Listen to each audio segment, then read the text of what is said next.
happens if I gift a share to a family member, a friend, a relative, or temporarily lend it to them? What are the tax implications on gifting shares?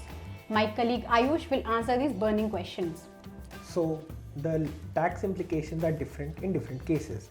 Say for example, you gift the shares, the tax implications are different, and if you lend the shares, the tax implications are different. So Ayush, let's take this example that Raj is gifting his wife Simran some shares. What will be the tax implication or any other thing in this scenario? So there's no tax implication here because he's gifting those shares, and a gift to a specified relative is tax free. Like there is no tax implication here. However, if Simran for whatever reason decides to sell those shares, the tax will be charged on the basis of the cost at which Raj acquired those shares. So that's the tax implication here. So Ayush, let's change the scenario here. Arjun decides to give share not to his wife but to his daughter Aditi. What will be the tax implication in this case?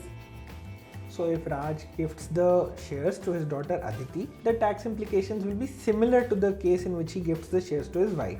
As in that there will be no long-term capital gains or short-term capital gains that will be charged, since Aditi is also a specified relative under tax law.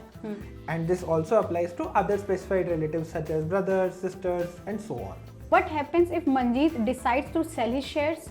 So if Manjeet sells the shares, he will incur long-term capital gains or short-term capital gains tax, but the cost of acquisition for the tax will be calculated on the basis of the fair market value of the shares.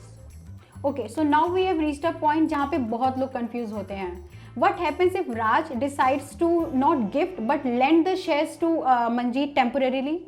So if Raj lends the shares to Manjeet, there is no capital gains tax because the ownership of the shares is still with Raj only. Say for example, in this case, Manjeet will have to specify whether the shares have been gifted or they have been lent to him.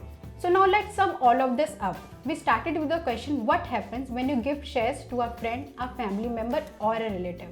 When Raj is gifting shares to his wife Simran or his daughter Aditi, there is no tax applicable because they come under specified relatives under tax provisions.